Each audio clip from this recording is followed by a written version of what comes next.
Realme দেশের বাজারে এমন একটা ফোন রিলিজ করছে যে ফোনটা নিয়ে আপনি রাস্তাঘাট, গ্রামগঞ্জ, নদী নালা যেখানেই ব্যবহার করেন না কেন নিশ্চিন্তে থাকতে পারবেন। কারণ তারা বলতেছে এই ফোনটা পানির নিচে যদি পড়ে থাকে তাও 2 মাস পর্যন্ত সার্ভাইভ করতে পারবে। মিলিটারি গ্রেডের সার্টিফিকেশন রয়েছে, হাত থেকে যদি পড়াও যায় তাহলেও কিছু হবে না। অর্থাৎ এই ফোনটা একটা ডিউরাবল শক্তপোক্ত ফোন এবং এটার মডেল হলো রিয়েলমি C85 Pro 6128GB 20,999 টাকা। র্যাম রোমের কারণে কিন্তু দাম আরো একটু বেশি আছে। স্ক্রিনে আই হোপ আপনারা দেখতে পাচ্ছেন। এখন আপনারা যারা ভিডিও দেখতেছেন যে আমি শিওর সবাই এটার প্রসেসর নিয়ে ক্লেম করবেন, এটার র্যাম নিয়ে ক্লেম করবেন, এটার প্রাইসিং নিয়ে ক্লেম করবেন, এটার আরো বিভিন্ন জায়গা আছে। তবে একটা জিনিস ফর শিওর আপনাদেরকে বলে রাখি, এই ফোনটা যাদেরকে টার্গেট করে বানানো হয়েছে তারা হয়তোবা আমার এই ভিডিও দেখতেছেও না। কারণ মোস্টলি আমি নিজেও এখন গ্রামে আসি এবং গ্রামে ঘুরে ঘুরে নিজের এক্সপিরিয়েন্স থেকে যেটা জানতে পারলাম, মোস্ট অফ দ্য মানুষ ফোন ব্যবহার করে সোশ্যাল মিডিয়া ব্রাউজ করার জন্য, কথাবার্তা বলার জন্য, এবং যার জন্য যেসব জিনিসগুলো দরকার, একটা ফোনের যেসব ফিচারগুলো দরকার সেটা আজকে আমি খুঁজে দেখানোর চেষ্টা করব। তাহলে এখন বলতে পারেন যে ভাই তাহলে এই ভিডিও বানানোর আসলে দরকার কি? এখানেই মূলত আমাদের গেমটা খেলতে হবে, কারণ কোম্পানিকে আমাদের পুশ করতে হবে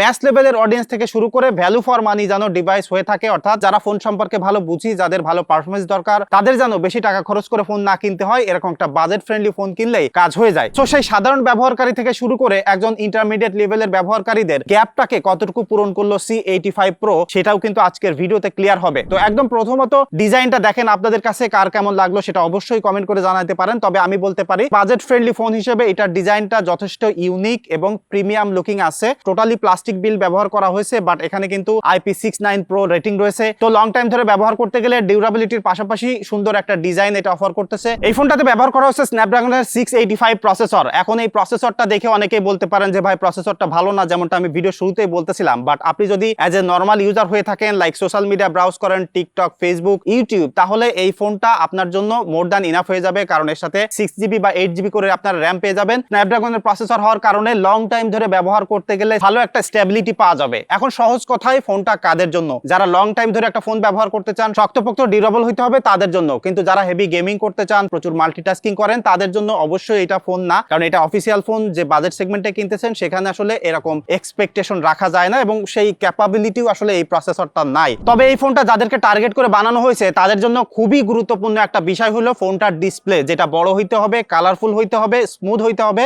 এবং ভালো লাউড সাউন্ড হইতে হবে। তো এই ফোনটাতে 6.8 ইঞ্চির একটা অ্যামোলেড ডিসপ্লে ব্যবহার করা হয়েছে, যেটাতে 120 হার্টজের রিফ্রেশ রেট রয়েছে, 4000 নিট পর্যন্ত ব্রাইটনেস যাইতে পারে। তো আউটডোরে ব্যবহার করতে গেলে এই ডিসপ্লেটা কালারফুল, ব্রাইট আছে, যে কোনো কন্ডিশনে ব্যবহার করতে গেলে আপনি ডিসপ্লেটা এনজয় করবেন। আমি বলতে পারি নিশ্চিন্তে বাজেট সেগমেন্টে এই ফোনটা একদম বেস্ট ডিসপ্লে না হইলেও one of the best display আপনাকে প্রোভাইড করতেছে। চিন বেজেলটা কম আছে, আন্ডার ডিসপ্লে ফিঙ্গারপ্রিন্ট আছে। মিডিয়া এনজয় করতে গেলে বা আপনি যদি হালকা পাতলা গেমিং করতে চান, ডিসপ্লেটা আপনি এনজয় করবেন। তবে এখানে একটা জায়গায় কস্ট কাটিং করা হয়েছে, ফোনটাতে স্টিরিও স্পিকার নাই, জাস্ট একটা সিঙ্গেল স্পিকার রয়েছে। এই স্পিকারটার সাউন্ড কোয়ালিটি ঠিক আছে, তবে আমি বলবো না যে এটা পারফেক্ট আছে, আর একটু লাউডও হইতে পারতো। তবে স্টিরিও স্পিকার হইলে এই ফোনটা একদম মিডিয়া এনজয় করার জন্য খাপে খাপ হইতো। আমার কাছে মনে হয় যে এটাই একটা ছোট কনসার্ন এই ফোনটা ব্যবহার করতে গেলে। এছাড়া এই ফোনটাতে আপনি ডুয়াল সিম ব্যবহার করতে পারবেন। আপনার যদি মাইক্রো এসডি কার্ড ব্যবহার করার প্রয়োজন হয় সেটাও কিন্তু করে ফেলতে পারবেন। তবে সেক্ষেত্রে একটা সিম স্লট আপনাকে স্যাক্রিফাইস করতে হবে, অর্থাৎ হাইব্রিড সিম স্লট এখানে রয়েছে। আর যারা মূলত এই বাজেটে ফোন কিনে ফটোগ্রাফি করতে চান তাদেরকে এই ফোনটা হতাশ করেনি। বিশেষ করে এখানে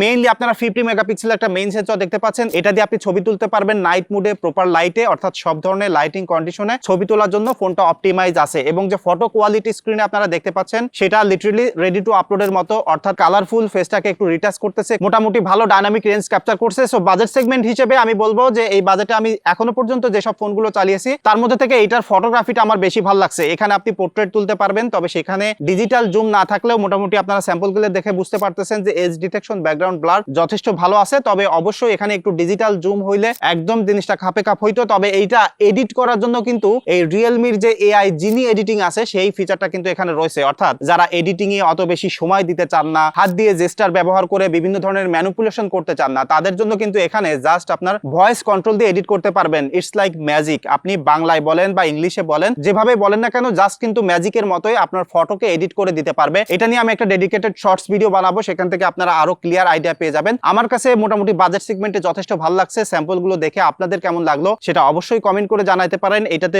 ভিডিও করার জন্য কিন্তু সর্বোচ্চ ফুল এইচডি 30 fps পর্যন্ত ভিডিও করতে পারবেন। ভিডিও কোয়ালিটি খুব আহামরি কিছু না, বা স্টেবিলিটি অনেক ভালো তাও আমি বলবো না। মোটামুটি বাজেট সেগমেন্ট হিসেবে এইসব বাজেটে আসলে খুবই অনেস্ট ভিডিওগ্রাফি অত ভালো হয় না। সেলফি ক্যামেরাটা আছে, সেটা 8 মেগাপিক্সেল একটা সেন্সর, এই জায়গায় একটু ইমপ্রুভ করার সুযোগ ছিল। তবে নরমালি সেলফি তুলতে গেলে বা আপনি যদি প্রপার লাইটে সেলফি তোলেন তাহলে আপনার কাছে সেটা ভালো লাগবে। তবে যে জায়গায় একটু ইমপ্রুভ করার সুযোগ ছিল সেটা হলো যদি ভিডিও কলের এক্সপিরিয়েন্সটা আর একটু ভালো হইতে পারতো। তবে সেলফি ক্যামেরা এবং মেইন সেন্সরে আমার বাজেট সেগমেন্ট হিসেবে অ্যাজ এ অফিসিয়াল ফোন হিসেবে পার্সোনালি ভালো লাগছে।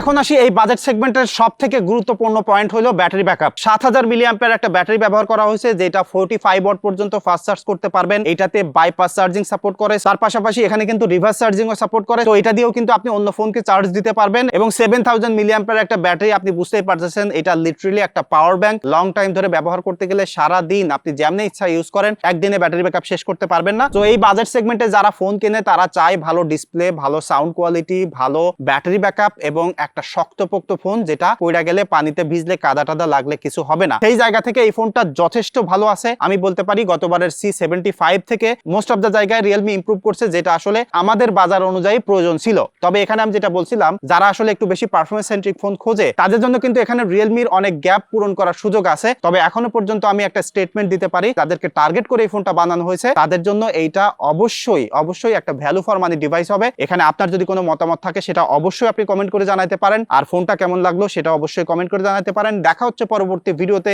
ধন্যবাদ সবাইকে।